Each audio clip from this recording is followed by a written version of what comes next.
Alrighty, everybody, we got my battle, Janae Sanders here. Once I get settled, we can start away with some questions. Testing.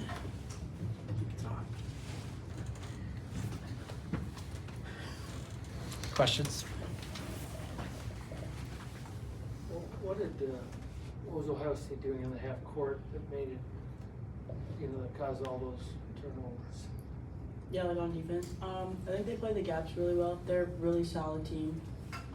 I think they play the gaps really well, so obviously we like to attack, it's hard to get down there when they play the gaps. I think a lot of it is too that we just have to take better care of the ball, especially me.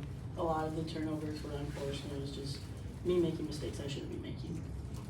Yeah. It's been frustrating for you? I mean, the last few games in that department? I mean, yeah, I always want to take care of the ball. The turnover rate or whatever, however you want to word it, has not been where I want it to be, but I'm still moving on it. It's not something I'm necessarily going to focus on and get frustrated because those are in past games. I can't do anything about it. I can only learn about it and grow from it. What lessons did you learn from this game? I think we learned that we can play with a top 5 team in the country. We came out in the first half and threw our swing. They came out in the second half and threw their swing, so we're going to take it, learn from it, and grow from it for sure. Maya, how do you get it so that you're not always in your head when those turnovers happen? I mean, it's just a next play mentality. Also, just knowing like it's in the past. I can't do anything about it. Just growing from it. For either player, how much of a kind of adjustment is it? I mean, right in mid-season, trying to figure out how you're going to get points and where you're going to get them without Mara in the game. Yeah, it's tough. She was a big part of our team. It's tough, but it's something that, adversity hits every team at some point in their season. So for us, this is when it hit us. And now we're kind of getting in stride with it, learning, growing, and gelling a little bit better each game, one game at a time. Was it nice to see Mara today? Yeah. Yes, this was our second time seeing her, so it was nice to have her back on the bench with us. Yeah, it was nice to have her presence here because it was weird at Penn State when she wasn't here at all. Yeah, for sure. How did she make that presence sort of felt? Well, she's a big part of our team, so her voice is something that all of us listen to. She's a leader, regardless of if she's on the court or not. And right now she's not on the court for us, but she's a leader, so we hear her communicating everything. We come to timeouts, we come to huddles. She's talking to us, she's coaching us up, and being able to have that in your ear. Sometimes you don't want to hear it from a coach, but having it come from a player or someone that you've connected to makes it that much easier to listen to. It seems like there are a lot of leaders that lead in different ways on this team. How does that help you guys kind of down the stretch? Yeah, I think all of us, we each bring something to the table. We each are a leader in our own way. And down the stretch, it's nice because, you can get tired during the game, so maybe we'll fade out a little bit, but we always have somebody else who can step up. And also, all of us being able to contribute something can keep us, consistent and keep us going and pushing throughout a game. Amaya, can you talk about Janae's performance recently and her sliding into the starting lineup? Yeah, Day's been doing good. We saw glimpses of this in previous games. I don't even remember the games, but I think it was Drake for sure, I found out, Nebraska, and then there was a couple others. I don't remember, but we've seen glimpses of it, and now to see it full game, she's starting all that. She's doing great, attacking the rim. I'm literally, I literally asked her, how do you do that? I'm so for real. I literally am how do you steer like that? But she's stepped up and she's doing great, and she's done more than just score. Her voice, her presence, she's getting steals, being the one on defense with hands and all that, key deflection. So yeah. So what was your answer? How do you do that? Yeah. I told her it's all in the first step. It's all in the first step. All right, thanks, guys. Appreciate it. Thank you. Thank you.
I squared him up.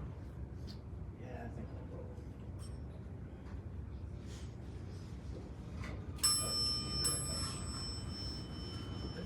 Very excited about it. I'm very excited about it. That's a good pickup. They played well tonight. Yeah, they did. You know what though? They always play well until they screw it up. They do. They always bounce back with a good game. Yeah, I mean, I guess that's good, but boy, you can't keep that fourth quarter collapse habit up too much longer. Well, I mean, you think about it, go all the way back to the playoff series against Memphis. They just haven't been able to shake it. Right. Yep. So it's like every principle that they use for 3 quarters was not the one everybody tries to do everything one-on-one. Yeah. Their two best players can also be their two biggest liabilities, which is crazy to think about.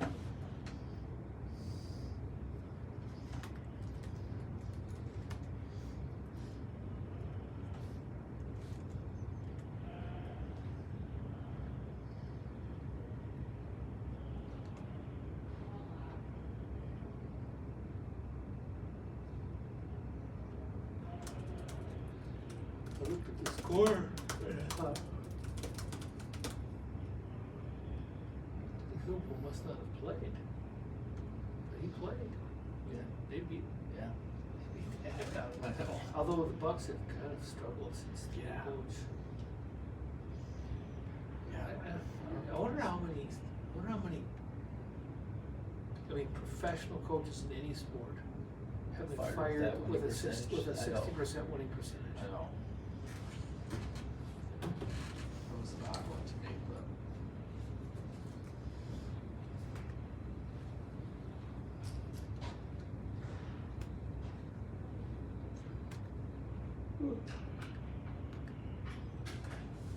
Iowa game's still going on. What's the score? 104-89. Huh. Still 2 minutes left. Where is that game? Iowa. You know, Penn State, one of their starters got hurt here. Oh, Were you here for that game, the Penn State game? Yes. Remember when that started with that? I can't remember who was. Oh, somebody hurt their leg. Really Yeah, bad. you remember how they were screaming? Yeah, Yeah. did we find out what happened? ACL. That's what it, yeah, that's what I thought it was, cause this. So, you know, there was, you know, the barn got quiet when she went down and her screams echoed. And I was like, I Yeah, it was cringed, bad. it was horrible. It was really bad, and she was holding her knee immediately, yeah. But I mean, they were really starting to come on before she got hurt. Yeah. She was their best defensive player. That's so sad.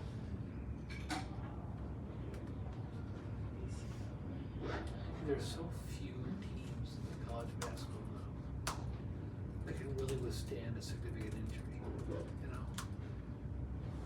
Yeah. But that was horrible. I saw her come down underneath the basket. I said, oh, that's neat. I hate that.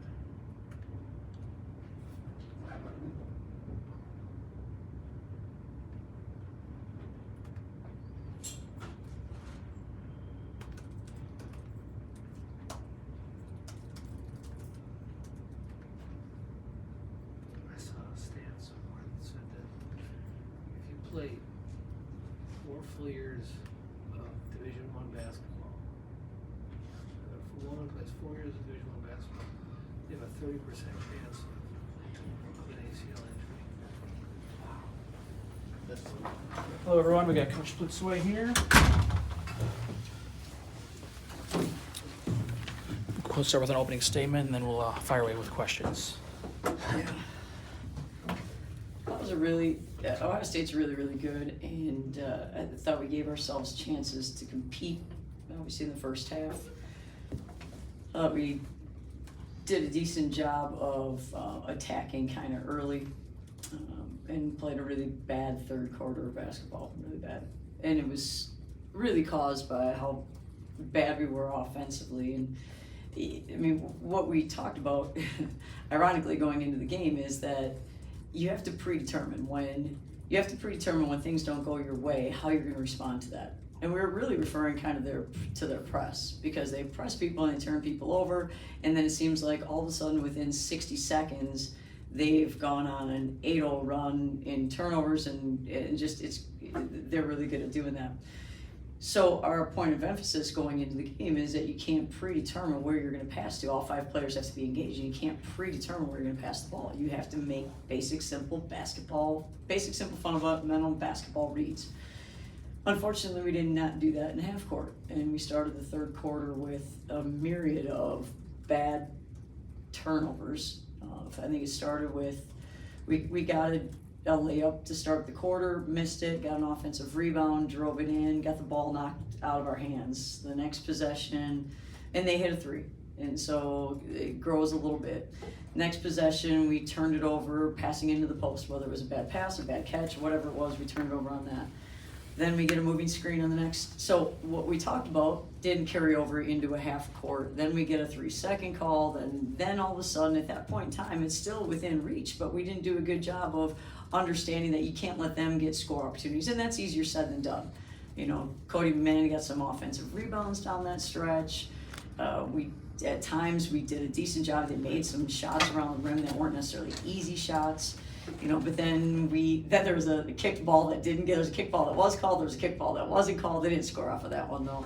Then we missed an arc shot, then, you know, we go inside out, we get an arc shot, but then at that point in time, we just kind of gave in, and we just started making really, really not good decisions at all. Just throwing the ball to somebody who was cutting because they were cutting, but they weren't open, and so it was a bad third quarter for us. We didn't do a good job of taking care of the basketball at all. We've got to get a whole lot better at that, and because you got to give yourself chances. You got to give yourself chances to score, and we didn't do that in the third quarter at all. Questions? That was probably a lot of your questions. That was it, right? That's what you want to know. I'll give you a whole story. That was the third quarter. Third quarter of bad decisions and not taking care of the basketball. You were saying, it was ironically, I mean, you guys actually handled the press pretty well today when they threw it at you. Right. It was the half court. Bad decisions in half court. Really bad decisions. How much of that is just the team still kind of trying to find its way without Mara? It just, you know, like who's going to have the ball late in the shot clock, that sort of thing. Well, yeah, I'm sure that's a major part of it, you know, but the reality is, you know, you have to pass the ball to your team, and you've got to find ways to complete opportunities, but it wasn't all just passing. We had some other things that didn't go our way either, and so, I think obviously we've got to go back and figure some of that out, because that was a really tough stretch of basketball. And with all that being said, I think at the 7-minute, we call it timeout at 7 minutes, and it's whatever it is, 10 or 12 at the time. Try to regroup at the media timeout under 5. It's still a 14-point game. It's not like you can't come back at that point in time, and so finding ways to score the ball is something we've got to get better at doing, certainly. Tom, what does Ohio State do in their half-court defense that sort of makes them unique or so good at that? Oh, they're physical with you. They move you off spots. They can get in and plug up gaps. And you've got, it's a lot like their press, I would say. They're very good in what they do. And when they come to help, you've got to make a decision. But you can't make a rush decision. You can't predetermine. So one possession, you can drive and get all the way to the rim. Well, the next possession, they're pretty smart. They're not going to let you do that. So the next possession, if you try to do the same thing, they're going to make you make something else happen. And so understanding what that looks like, and then being able to complete those things, you know, whether that's whatever that part of it is, whether it's staying active when someone's driving, whether it's completing passes, all those kind of things. So, what is your approach now with the team? You know, that is clearly probably frustrated after a few losses here, to get them so they can bounce back for the stretch run. I mean, right. Is that a big challenge for you? Well, we've got 3 games in 8 days coming up. It's kind of strange. It's like within 1 week, but you got to count that extra day. So it's 3 games in 8 days coming up. So at this point in time, we've got to get our bodies ready for that. So we're going to take some, and our minds ready for that. So we got to get back in the flow of things in school wise. Give them a couple days to do that, and then it's time to grind. And we've got to really, I think our demeanor's been good. Our execution hasn't been very good all the time, and so that's something that, you know, we have a desire to do well, and that's incredible. And I don't know that it was a lack of effort in terms of how hard we played, but a lack of execution for sure. Amaya was talking about her frustration with the turnovers for herself. I mean, she's been contributing so many ways, scoring, assists, rebounds, but the turnover numbers have been kind of high of late. I mean, and that's such a big position, you know, because she initiates so many things. What can you do to help her there? Yeah, I think certainly we've got to go back and look at both for Amaya and Nate, who handle the ball a lot for us. Where do those come from, and how, and what are the reads, and what are things that you can see, and kind of go from there. You know, because and then the bottom line is once it can compound. You know, I think our point of emphasis was really good. Unfortunately, maybe we carried it over in a full court scenario and a press break scenario, but not necessarily in a half court. But it's got to be your mentality, is that then if we don't get a shot on one possession, or we don't have a good possession, then we need to follow back up with a really good one and take care of it. So basic, simple. How have you seen Janae develop since putting her in that starting position? Well, she's someone who plays in attack mode. You know, and it's a totally different look for our team in terms of how she attacks versus how Mara attacks and what that looks like. And, you know, we've got to keep working on her movement and some of those type of things when she's in there. And so, but I think she's starting our defense and she's getting more comfortable with doing some of those things for us. And I thought and did a good job against full court pressure today. So getting better. That's a good thing. I think the team's kind of responded to the different look that she's been giving them. What do you mean? Like you said, it's different when she handles the ball and Mara handles the ball. Right. So how does the team kind of? Yeah, I think she's just a different player. I mean, she's someone who penetrates a great deal and creates that way. Mara's someone who creates in a different way. So I think the players adjust and adapt, I guess. Hey, go. Are we good? Thanks, guys. Thank you. Aaron, you can end this.